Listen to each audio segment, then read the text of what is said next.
Bonjour chez vous, mesdames et messieurs. Bienvenue dans votre magazine Entretien qui reçoit aujourd'hui Nikez Kibel-Bel, éditeur du journal Les Coulisses, écrivain, mais également spécialiste de l'Est. Nikez Kibel-Bel, bonjour. Bonjour, cher confrère. Comment allez-vous? Bon, ça va, en forme.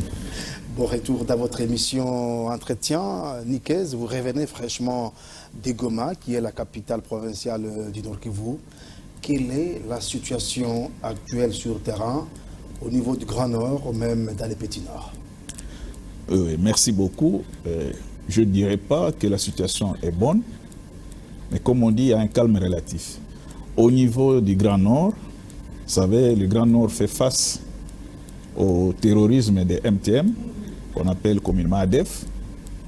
Et chaque jour qui passe, le Grand Nord et l'Ituri, chaque jour qui passe, on enregistre des cas de sabotage, des embuscades, des kidnappings d'enfants, mais aussi des sabotages, comment dirais-je, des dégâts matériels et humains. Donc la situation n'est pas bonne parce que les forces en présence, les FARDC et l'UPDF, sont des armées classiques. Par contre, l'ennemi est dans la guerre asymétrique. Et il faut arriver à adapter le mode opératoire, notre mode opératoire, au mode opératoire de l'ennemi. Ce n'est pas aisé, ce n'est pas facile. Malheureusement, on continue à compter des morts.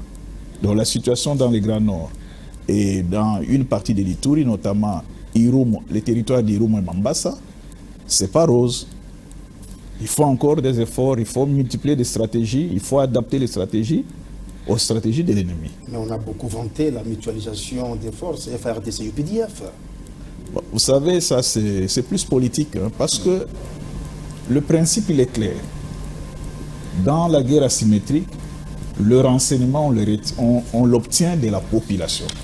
Alors la question que nous nous posons chaque jour, est-ce que la population congolaise fait plus confiance à l'armée ougandaise ou à notre armée? Si elle fait confiance à notre armée, il faut renforcer les mariages civilo-militaires et donc, dans une certaine mesure, la présence de l'IPDF de l'armée ougandaise n'a pas beaucoup d'importance. Ça, c'est notre analyse. Mais elle est appréciée sur la route de Beni-Kassindi. Le véhicule atteint quand même Kassindi aujourd'hui en quittant la ville de Beni. L'ennemi dans la guerre asymétrique choisit la cible, choisit le lieu, le temps et pratiquement le moment de frapper.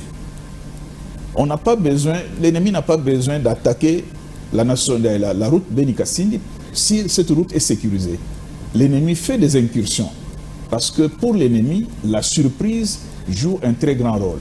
L'ennemi kidnappe des enfants, attaque des villages, il n'a pas besoin d'attaquer la route. Donc si on juge les opérations uniquement à cause de l'axe routier Beni-Kassindi où il n'y a pas d'attaque, c'est une mauvaise lecture. Les opérations ne peuvent réussir que s'il y a la paix, si les populations cultivatrices retournent aux champs. Vous savez, il y a des gens qui vivaient dans leurs champs, surtout pendant la période des récoltes. Aujourd'hui, l'un des commandants de l'UPDF a rassuré que bientôt la population de Beni va regagner ses champs. Oui. J'espère qu'il ne parle pas comme Jésus. Jésus revient bientôt, nous attendons. C'est notre souhait que la population retourne aux champs. C'est vraiment notre souhait. Mais nous les jugerons par les faits. Le jour où la population sera dans le fin fond de la forêt, comme d'habitude, il pourra faire les champs, planter, manger, venir vendre dans les grandes agglomérations. Nous allons applaudir, parce que c'est ça notre souhait. Et dans le Petit Nord? Et dans le Petit Nord, ce qui secoue le Petit Nord, c'est la présence, parce que le Petit Nord, c'est Rutshuru, Masisi, Nyiragongo et puis Goma. C'est la présence de l'armée rwandaise qui appuie les M23 et selon les informations fiables, ils renforcent leur présence parce que jusqu'aujourd'hui, d'ailleurs, ça fait ça fait déjà une année, depuis le 12 juin, qu'ils avaient pris Bunagana et ils ont avancé. Donc la situation n'est pas bonne dès lors que le gouvernement congolais ne contrôle pas certaines localités du territoire de Massissi et de rupture. Et on va y revenir avec les élections, comment les élections pourront se passer dans ces zones sous contrôle du Rwanda sous couvert d'IAM 23. Alors, quelle est votre analyse, vous, en tant que spécialiste des guerres à l'Est de la République démocratique du Congo, du renouvellement du mandat de la force de l'EAC, dont sa passivité a été très critiquée par le président de la République, Félix Tshisekedi, au Botswana, même en Chine, mais également par la population de l'Est du pays? Bon, c'est un renouvellement qui répond aux normes, c'est-à-dire à la réalité de la guerre. Vous savez, ce n'est pas l'eau du robinet, vous fermez ou bien le courant, vous éteignez à la minute. Ces troupes sont arrivées. Ils ne sont pas arrivés tous ou toutes les mêmes jours, à la seconde. Elles n'ont tiré aucune balle depuis qu'elles sont présentées à l'EAC. Ce n'est pas le problème. Le problème, c'est que l'engagement, le déploiement d'une troupe prend du temps. Le retrait aussi doit obéir à ces conditions-là. Fixé à septembre, oui. Oui, fin septembre, parce qu'aussi, quand elles quittent ces troupes, il faut qu'il y ait des troupes qui les remplacent. Donc, elles ne peuvent pas quitter, laisser le terrain vide.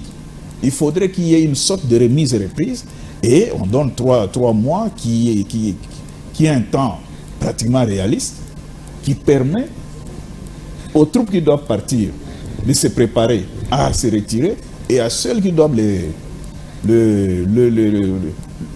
récupérer ou qui doivent les remplacer, à se préparer aussi. Parce que nous sommes en guerre. La guerre n'est pas une soirée dansante. Il faut se préparer. Souvent, les troupes arrivent sans se préparer. Or, si nous voulons une victoire, si nous voulons que les troupes qui viendront soient plus efficaces, elles doivent se préparer. Et que dites-vous du déploiement attendu mi-juin des troupes de la SADC? Et qu'est-ce qui rassure cette fois-ci que la SADC va réussir là où l'EAC a échoué? D'abord, je pense que c'est la volonté politique. La volonté politique qui peut rassurer parce que la RDC a essayé avec l'EAC et très vite, elle s'est rendue compte que l'EAC n'était pas venu pour faire la guerre. Non, disons, n'était pas venu pour appuyer le peuple congolais. Alors, nous avons déjà, c'est-à-dire la République a déjà tenté l'expérience avec la SADC.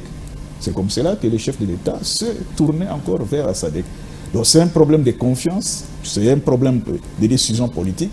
On espère que les bonnes intentions seront traduites en actes.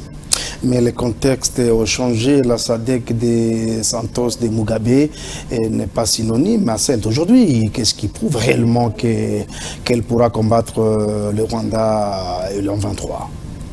Le problème... Et c'était plus à l'ouest du pays, c'était pas à l'est du pays, à l'époque de feu Laurent Désiré Kabila. Il y a effectivement, quand le pays était presque déchiré, en deux parties, il y avait une partie soutenue. Parti Kinshasa soutenu par ce pays de la SADC, parce qu'effectivement, nos relations, les relations de la RDC avec la SADC, ce sont des relations plus ou moins sincères par rapport à l'EAC. Et sur base de cette confiance-là, de ce que les juristes appellent jurisprudence, on espère que cette fois-ci, ça sera la bonne. On espère que la SADC ne va pas trahir, que la SADC n'a pas les mêmes intérêts, les mêmes ambitions, la même hégémonie que les pays de l'EAC.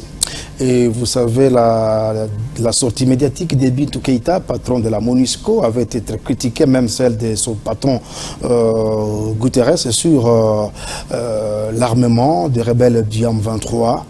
Selon vous, si cette force de la SADC va venir, est-ce le gouvernement doit plus aussi insister sur son équipement? Parce que selon les Nations Unies, les M23 sont super équipés. D'abord, moi je ne partage pas cet avis d'avoir critiqué la déclaration de Mme Bintou ou même celle du secrétaire général. Ils nous ont donné la vérité de la réalité du terrain. Ils nous ont dit, nous ne pouvons pas nous battre parce que l'ennemi est suréquipé. C'est une vérité. Elle fait mal, mais c'est une vérité. Mais suréquipé plus que les Nations Unies. Mais les Nations Unies, ce sont des pays. D'ailleurs, nous allons y arriver parce que le deuxième volet de votre question, on va y arriver. La vérité, elle fait mal, mais c'est la vérité. Nous comprenons par cette vérité-là que, au fait, la RDC est seule face à à des grandes puissances. Et que le Rwanda n'est qu'un sous-traitant qu'on utilise. Parce que le M23, d'où lui viennent ses armes? D'où lui viennent ces armes? C'est la question. Le Rwanda, avec quel budget il achète des armes? C'est la question. Pour revenir au deuxième volet de votre question, un militaire ne se reconnaît que par l'arme qu'il porte. Donc, la force de la SADC qui est arrivée en 2013 est venue parce qu'il y avait un problème. En novembre 2012... Avec la fameuse brigade, oui, FIB. Exact. En novembre 2012, le M23 avait pris Goma, sous la barbe des Nations Unies ou de la MONUSCO. Alors, c'était une honte pour la MONUSCO, pour les Nations Unies, pour dire vrai, mais c'était aussi un grand affront, non seulement pour la RDC, mais aussi pour les amis de la RDC. C'est comme cela que l'idée d'une brigade est née. Mais la brigade devait être autonome. Sauf qu'au niveau de New York, on a refusé l'autonomie du commandement de cette brigade. Et pourquoi, selon vous? Ils ont leur agenda. Ils ont intégré la brigade dans la MONUSCO. Et ça crée des problèmes. Parce que la brigade, qui faisait autour de 3000 hommes, avait non seulement, donc c'était 3 bataillons, avec une compagnie d'artillerie, une compagnie de forces spéciales et une compagnie qui devait tenir la base arrière.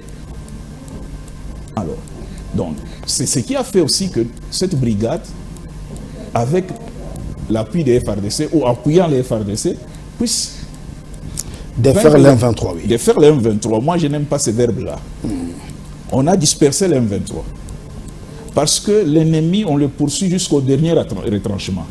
Or, le M23 défait, comme vous le dites, dispersé, comme moi je l'ai dit, est allé au Rwanda et en Ouganda. Et on a cru que c'était tout. En fait, ils sont rentrés d'où ils sont venus. On ne les a pas poursuivis. Donc, la brigade, avec la force aérienne, est arrivée à effectivement détruire les positions du M23 et à les défaire. Pour revenir à votre verbe. Mais ça s'est arrêté là.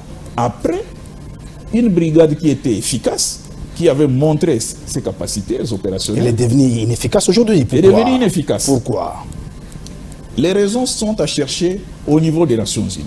Oui. Comme je l'ai dit d'abord, que les Nations Unies n'ont pas voulu que le commandement de la brigade soit autonome. La brigade a été intégrée. La brigade a reçu le mandat sur le chapitre 7. C'est-à-dire un mandat robuste. Robuste et ciblé. Un mandat offensif. Et c'est ce qui s'est passé en 2013. Mais après la défaite du M23, les querelles ont commencé. Première querelle, les Nations Unies disent vous avez gagné le M23, maintenant passez au FDLR. Le gouvernement congolais, par sa souveraineté, dit non. Notre priorité, ce sont les ADF MTN. Et les Nations Unies n'ont pas apprécié que la brigade aille dans un combat asymétrique. Et la brigade qui est venue comme une armée classique et qui a combattu un ennemi avec des méthodes classiques, oui. En allant dans une guerre asymétrique, laissez les plumes. Ça, c'est la première raison. Oui, avec même le cas de Semouliki à Kamango en 2017. Nous allons arriver au cas de Semouliki. Oui, oui. Alors, au sein des Nations Unies, il y a eu des divergences politiques. Parce que, dedans là, chaque pays a ses intérêts. Donc, au niveau de la MONUSCO ou des Nations Unies, on a tout fait pour que la brigade devienne inopérationnelle ou inefficace. D'abord, on a exigé que la brigade retourne certaines armes, parce que vous savez, les armes, les Nations Unies dressent la liste et ils louent les armes. Ils prennent en charge les armes que la force, les casques bleus utilisent. Y compris les avions de chasse, les hélicoptères également. Tout, on a demandé que ces avions-là, tout ça, ce type d'armes puissent quitter le sol congolais parce qu'ils ne prendraient pas en charge. Donc on a affaibli la brigade. Au niveau des Nations Unies, ils ont commencé à combattre la RDC. les Nations Unies ont dressé la liste des généraux qu'ils ne voulaient pas voir. Bon, je ne cite pas les gens, mais on a dit si tel général est au front, nous on ne combat pas. Si tel général, ainsi de suite. Donc, ayant dressé la liste, mais c'était effectivement des faux fuyants pour éviter de se battre. On a aussi senti au sein de la MONUSCO, des casques bleus, des pays qui refusaient, qui disaient nous ne sommes pas venus mourir. Nous sommes venus pour les dollars, parce qu'ils sont payés en dollars. Alors, cet affaiblissement qui a rendu les opérations inefficaces a comme conséquence, vous venez de le soulever, l'attaque contre les éléments de la brigade, oui, tanzaniens. Les campements des Tanzaniens qui étaient au pont Semuli. Sur la route Mbao-Kamango. Et c'est effectivement sur l'axe Mbao-Kamango. L'attaque a eu lieu à 16 h. Et l'attaque a duré presque 1h30. Béni donc, la MONUSCO a refusé d'envoyer des hélicoptères pour venir sauver ou secourir. Comment ça? La FIB tanzanienne. Oui. 14 Tanzaniens sont morts ou tués. Un a été kidnappé. Jusqu'aujourd'hui. Jusqu'aujourd'hui. Oui. Donc ça montre déjà la dichotomie, ça montre la querelle, les querelles, les intérêts divergents au sein même de la force.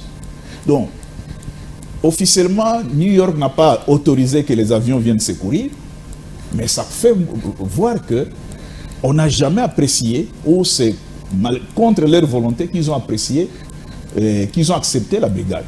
Donc, en 2017, et en décembre 2017, 14 casques bleus tanzaniens sont tués par manque d'assistance.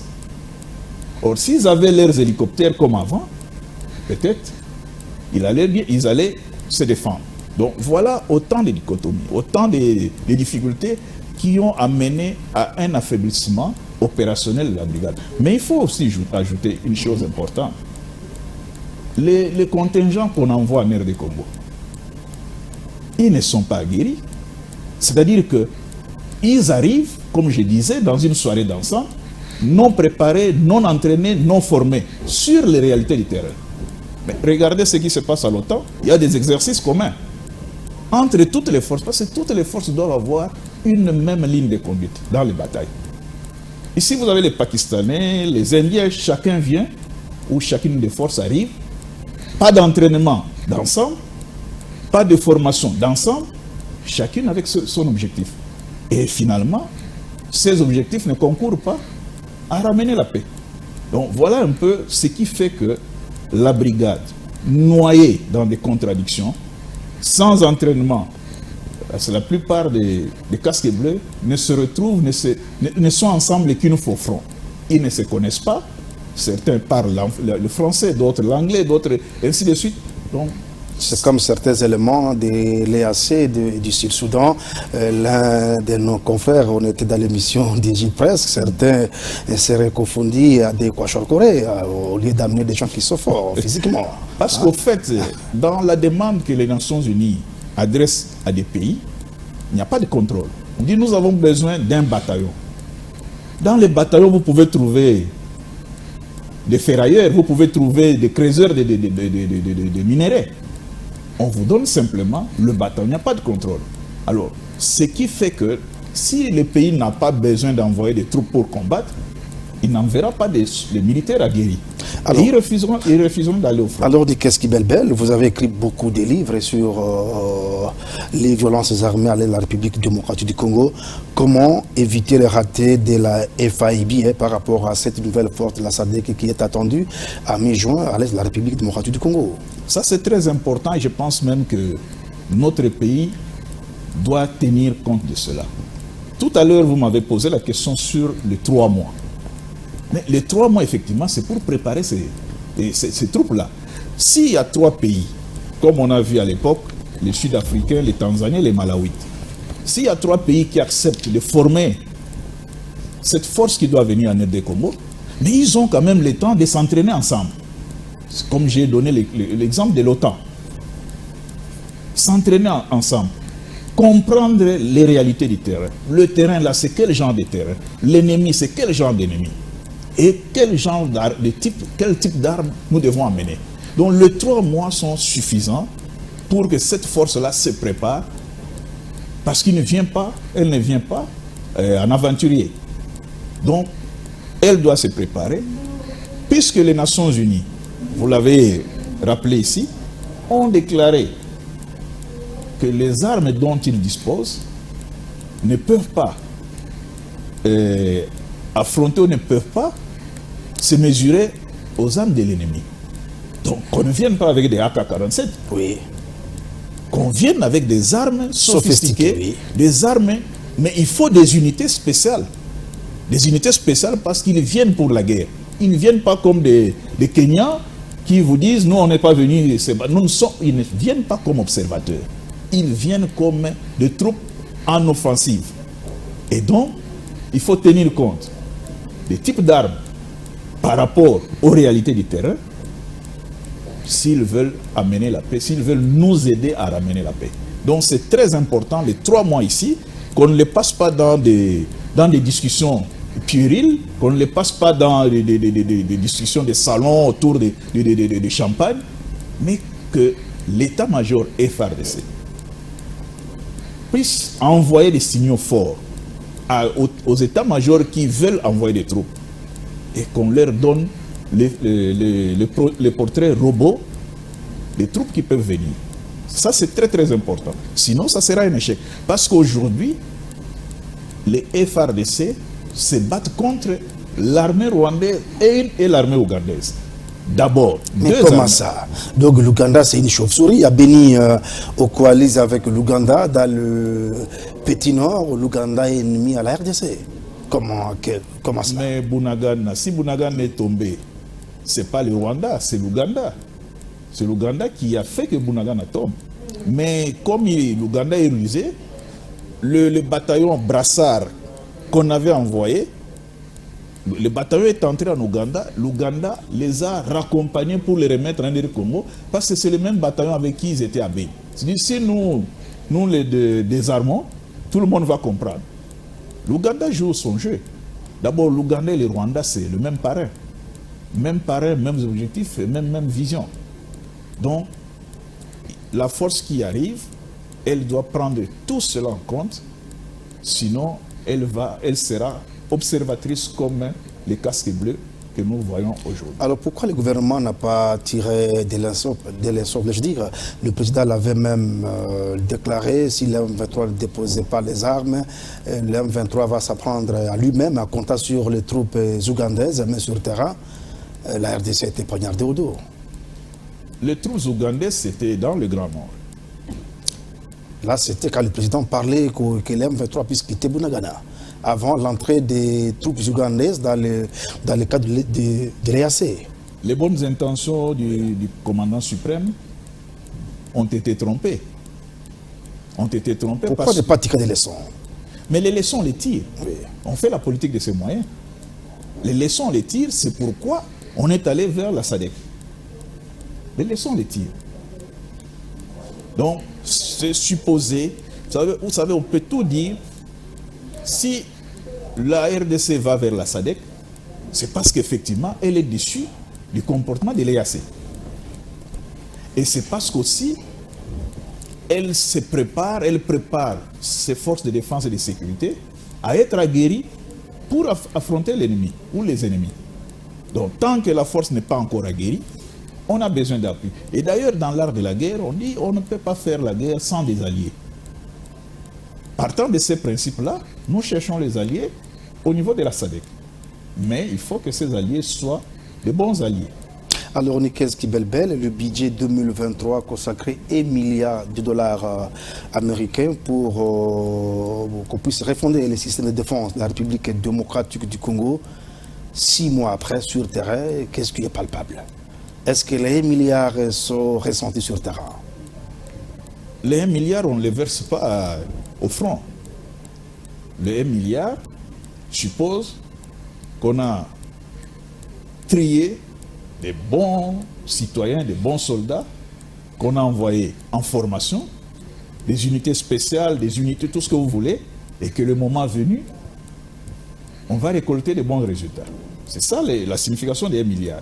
Les 1 milliard signifie qu'on a recruté plus de 10 000 jeunes à qui on donne la formation, la vraie formation, pas la formation de 2 mois, la vraie formation pour résister.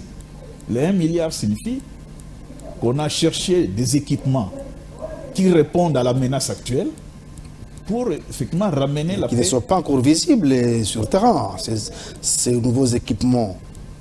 Mais c'est ça la guerre. La guerre, on la prépare. Parce que si vous déployez sans formation, sans vraie formation, vous savez l'expression des militaires, repli stratégique. Mais si vous repliez à Goma, quand l'ennemi arrive à Goma, nous tombons, tous nous jetons dans les lacs. Dans les lacs. Là, ça ne va pas. Oui. Donc, on espère que l'État congolais, le gouvernement congolais, a pris toutes les dispositions possibles pour que l'offensive, si jamais elle est lancée, qu'elle soit chirurgicale, générale et ramener la guerre d'où elle est venue, comme disait Mouzé. Et la RDC a aujourd'hui maintenant un nouveau chef d'état-major général. Selon vous, quelles seraient ses priorités pour que les choses aillent bien sur les différentes lignes des fronts? Et où en est-on avec les différentes unités spéciales que la RDC a eu à former, dont la brigade canine, pour combattre le djihadiste à Béni? D'abord, la brigade canine est toujours à Béni. Mais on ne sait pas sa force de frappe. Oui, mais l'ennemi à Béni est différent. Oui. Est différent de l'ennemi au sud. Donc à oui, revenons dans le Grand Nord, oui. Oui. L'ennemi, la force, la brigade canine, joue beaucoup de rôles. Recherche des stupéfiants, recherche de l'ennemi. Mais il faut la larguer au front. Mais l'ennemi, il vit avec la population. C'est-à-dire l'ennemi ne porte pas d'uniforme. L'ennemi s'habille comme tout le monde. L'ennemi se dissimule dans la population. Et la brigade canine ne sait pas distinguer. Monsieur Pierre, est-ce qu'il est à ADFMTM ou Monsieur Jacques? Non. Donc les difficultés que les troupes ont, ce sont les mêmes difficultés que les chiens éprouvent. Parce que l'ennemi est dans la population. L'ennemi se confond, se dissimule dans la population. Et c'est ça la difficulté de la guerre asymétrique. D'ailleurs, dans la guerre asymétrique, il faut réduire sensiblement les degrés de nuisance de l'ennemi. On ne neutralise pas l'ennemi parce que vous tuez toute la population, ce qui n'est pas possible. Il faut amener la population à se désolidariser de l'ennemi. Et grâce aux renseignements qu'elle donne, on peut arriver à réduire. Parce que l'ennemi qui est terroriste travaille dans le cloisonnement. C'est-à-dire que ce que toi tu fais là-bas, tout en étant nous tous d'une même idéologie, moi je ne sais pas. Et on refuse aux gens de poser trop de questions. Donc, le cloisonnement ne permet pas à pénétrer l'ennemi. L'ennemi est dans les réseaux dormants et dans les réseaux actifs. L'ennemi, les relations, les réseaux de l'ennemi s'étendent. Pouvez-vous expliquer un peu son peu pédagogique et technique, et dormant et puis actif? Je donne un exemple. Oui. Le verbe se battre. Nous, à l'école, on nous a dit, les maîtres nous disaient, se battre, c'est toi et moi, en face, on se donne des coups. Mais dans la géopolitique, le verbe se battre ne s'explique pas comme cela. Parce que l'ennemi qui porte l'arme peut ne pas être plus dangereux que l'ennemi qui donne les renseignements. Prenons le cas d'une embuscade. Celui qui surveille le convoi, il n'est pas armé. Qui donne l'instruction, qui donne l'information que le convoi vient de partir avec autant de gens. Il n'est pas armé, il n'est pas au front. Celui qui tue, ou bien qui embusque le convoi, est-ce qu'il est plus dangereux que celui qui a donné la première information?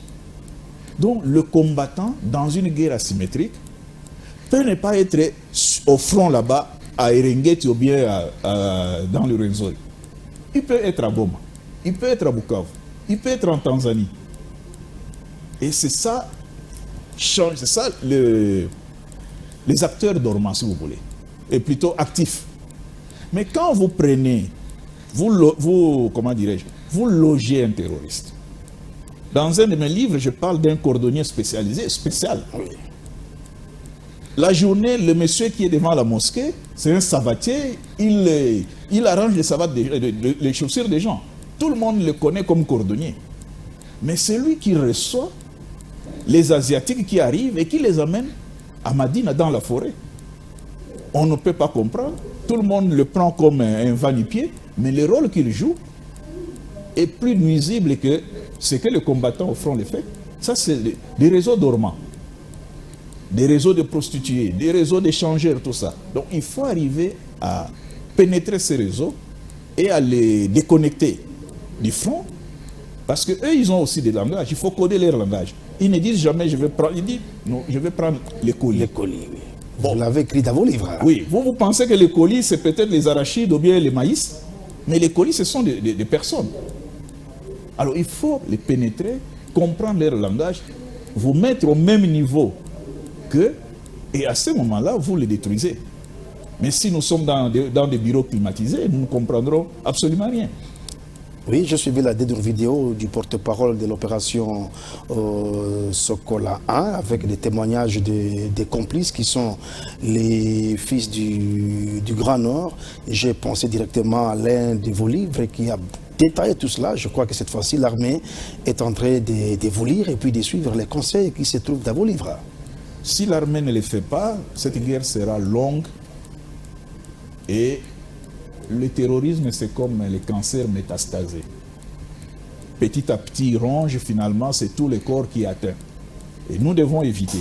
Parce que ces gens travaillent dans des réseaux. Rien ne dit que parmi les réseaux, il n'y a pas de réseau à Kinshasa. Rien ne dit qu'il n'y a pas de réseau à Lubumbashi, il n'y a pas de... ainsi de suite. Parce que maintenant, ils sont même au Mozambique. Donc, les services doivent tirer toutes les conséquences possibles et agir en connaissance des causes et en conséquence. C'est un travail de terrain. C'est un travail aussi qui demande beaucoup d'énergie, qui demande de la patience, mais surtout de la discrétion. Donc, ça, c'est un problème. Au Grand Nord, effectivement, l'ennemi est différent de l'ennemi qui est aux portes de la ville de Goma.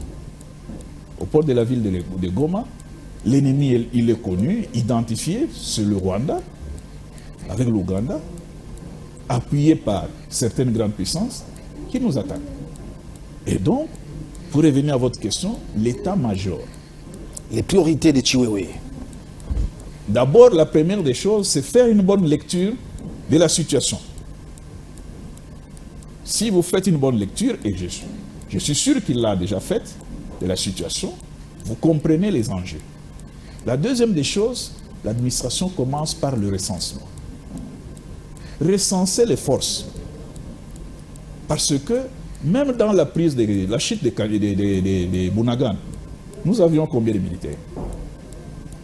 Je ne vais pas répondre à ma question. Le commandant suprême était même trompé. Il a dit qu'à Béni, où il disait qu'il y avait 20 000 hommes, oui. Il a trouvé moins de 10 000 hommes. Or, l'État déboursait de moyens pour payer 20 000 hommes. Dans la guerre de Béni, oui. Sokola 1, le plus grand effectif à l'époque du général Mundos, c'était 9 800 hommes. 9 800 hommes, même pas 10 000. Maintenant, comptez les morts, comptez les désertés, ainsi de suite, les blessés. Comment on peut arriver à 20 000? C'est ça le problème. L'attaque, la prise de Bunagana, l'armée avait combien d'hommes? C'est aussi un problème. Lorsqu'on affecte des bataillons qui ne répondent pas aux critères d'un bataillon 800-850 personnes, si un bataillon, parce que le commandant le veut pour gagner de l'argent, si le bataillon a 200 personnes, comment il peut planifier l'opération? C'est un problème. C'est pourquoi j'ai dit l'administration commence par le recensement. Aujourd'hui, qu'on remet des nouvelles tenues aux militaires, au front, c'est une marque de recensement. Tous ceux qui n'auront pas de nouvelles tenues, ils ne sont pas militaires FARDC. Et on doit les arrêter pour qu'ils disent comment ils sont devenus militaires FARDC. Dans le procès de l'assassinat du colonel Mamadou, oui. Mais il y a eu des colonels qui, dans leur dégrade, ils n'y sont pas. Mais ils sont payés. Comment vous êtes colonel avec... Mais par quelle magie ça se passe comment? Mais c'est ça, il faut démanteler tous les réseaux. Donc, vous êtes colonel, avec tenue, avec tous les galons, avec même une escorte, mais dans l'ordre des grades, vous n'y êtes pas. Vous êtes policier, on vous a affecté, l'unité d'origine n'existe pas. À quelle année on vous a recruté, personne ne le sait. Et donc, il y a tellement de choses à corriger, tellement d'erreurs qui font aussi qu'au finish, nous ne pouvons pas... Et évaluer aussi les opérations précédentes. Après ces recensements, effectivement, on évalue les opérations. C'est très, très Les important. forces ou les faiblesses, oui. Force et faiblesse. Oui. D'abord, lorsqu'on va se rendre compte que les effectifs ne sont pas ce qu'on présente, il faut corriger. Mais pas seulement corriger. Il faut arrêter les gens. Parce que la justice militaire existe pour ça. Si on n'arrête pas ceux qui sont fautifs, ceux qui fuient devant l'ennemi, on ne peut pas avancer. Alors, revenons à la problématique de pré-cantonnement de terroristes d'IAM 23 au niveau du camp stratégique de Rumangabo. Est-ce l'État congolais n'est pas piégé? Parce qu'ils seront à quelques kilomètres de la ville de Goma et qui est la cible stratégique du Rwanda. Souvent, nous pensons que l'État n'est pas intelligent. Quand nous faisons nos analyses, on se dit, mais l'État ici, il n'y a pas d'hommes intelligents qui réfléchissent tout ça de suite. Sabinho, le mont Sabinho. Oui, oui, c'est là où il devrait être cantonné au début. C'est le triangle. Avant de rejoindre le Maniema, oui. Sabinho, nous connaissons ce qui arrive. Vous les frappez, ils vont au Rwanda, ils vont en Ouganda. Parce que Sabinho, c'est le triangle. Vous avez l'Ouganda, le Rwanda et la RDC. Et la RDC, oui. Sabinho, il fait tellement froid. Nos militaires doivent être préparés à tous les climats. Mais qui peut contrôler ces gens au niveau de Sabinho? Comment nous saurons que les Rwandais ont gonflé les effectifs de M23 s'ils sont, les M23 est à la frontière du Rwanda? Comment saurons-nous que l'Ouganda a ajouté des effectifs si le M23 est à la frontière de l'Ouganda? On les amène à Rumangabo, qui est d'abord un camp habitable, pour un pré-cantonnement. Cela signifie, selon mon entendement, que dans les M23, effectivement, il y a des Congolais, et puis il y a d'autres nationalités. Les Congolais accepteront la réintégration et les autres retourneront chez eux. Maintenant, la crainte qu'ils frappent Goma.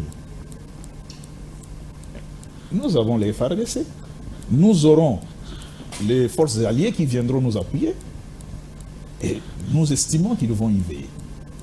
Donc moi je pense que le choix de Rumangabo... Mais c'est très critiqué par la société civile, mais vous qui êtes technicien, vous appréciez donc cette décision du gouvernement. Dans cette vie, chacun a sa mission. Oui. Il y a ceux qui ont une mission uniquement de voir tout en noir et de critiquer. Ils sont payés pour ça. Le problème, je l'ai dit tantôt, lorsqu'on critique, lorsqu'on lit les réseaux sociaux, on croit que dans le gouvernement, il n'y a pas de gens qui réfléchissent. On croit qu'au niveau de l'armée, mais nous qui côtoyons l'armée, il y a des officiers intelligents qui ont fait de hautes études. Donc, il y a des gens qui réfléchissent. Alors, le problème du précantonnement à Rumangabo, c'est plus le problème de, comment dirais-je, des précautions à prendre. Mais il se renforce pour attaquer Goma si une fois ça bardé la route Goma-Butembo sera coupée. Mais la question que nous nous posons aussi, Oui. Ils sont arrivés à Kibumba, vous connaissez bien le milieu. Oui. Ils sont arrivés à Kibumba à presque 10 km de Goma. Et après, ils se sont arrêtés, ils sont allés dans les Massissi, jusqu'à vouloir prendre des sacs. Qu'est-ce qui les avait empêchés de prendre Goma? Parce qu'ils étaient à 10 km. Pourquoi laisser 10 km et aller à 30 km? C'est des questions que nous nous posons. C'est-à-dire que vous pouvez décider, vous pouvez planifier la guerre, mais pour gagner une guerre, il y a beaucoup d'éléments qui entrent en ligne de compte. Donc, à Rumangabo, s'ils sont bien encadrés, bien... donc, s'ils acceptaient de déposer les armes, hein? Mais s'ils n'acceptent pas, Oui. vous savez, une force est avant tout offensive, c'est-à-dire dissuasive. Si on les frappe, la force de frappe va les pousser à accepter. Mais si on va avec des Kalachnikov, ils comprendront que non, en face d'eux, il n'y a pas une armée. Mais j'ai une question qui me vient en tête, techniquement, une question embarrassante, Nikez Kibelbel. Le gouvernement traite l'homme 23 des terroristes. Et pourquoi avoir accepté de pré-cantonner et cantonner les terroristes, pas les rebelles? Oui, parce que dans les M23, il y a des Congolais. Mais qui sont terroristes aussi. Ah oui, mais vous ne jetez pas les bébés et l'aude, non. Ceux qui peuvent se reconvertir. Faut-il dorloter et terroriste, selon vous? Ce n'est pas dorloter. C'est pourquoi les chefs de l'État disent pas de négociation. Mais vous pouvez vous rendre. Parce qu'il y a des mesures d'accompagnement, la réinsertion. Vous entrez dans la société, s'il y a amnistie, on vous surveille pour ne plus tomber. Ce sont des Congolais. On ne peut pas les chasser du Congo. Enfin, ceux qui sont des Congolais, bien sûr, on ne peut pas les chasser du Congo. Alors, s'ils acceptent les conditions que vous et moi nous avons acceptées pour vivre dans notre pays, ils sont réinsérés dans la communauté, ils redeviennent des citoyens normaux. Voilà pourquoi, au-delà de ce qui est terroriste, et ce n'est pas seulement chez nous, il y a des terroristes, des enfants de terroristes qui rentrent de l'Irak, qui vont en France. Ça crée effectivement une polémique. Il y a certains qu'on reçoit, qu'on accueille, il y a d'autres directement en prison. Mais il faut que le gouvernement trouve des solutions pour son peuple, qu'il soit terroriste ou pas. Il faut qu'on trouve des solutions, mais des solutions qui vont dans le sens que ces gens-là, une fois réintégrés dans la vie civile, qu'ils arrêtent ce qu'ils faisaient avant. Alors, Nikez, nous sommes à la fin de l'émission. En quelques mots, quelle solution pour imposer la paix à l'est de la République démocratique du Congo, parce que l'État congolais a le monopole des violences pour imposer la paix à l'est de la RDC, plus particulièrement en Djougou, Mahagi, Beni, même Rutshuru, Massissi. Vous posez... Même le Sud Kivu. Posez beaucoup dans cette question, il y a beaucoup de volets. Oui. Au niveau de l'Ituri, je l'ai dit, la main sur le cœur, tout ce qu'on fait là, c'est des aventures. Comment ça? Le conflit en Ituri est un conflit identitaire.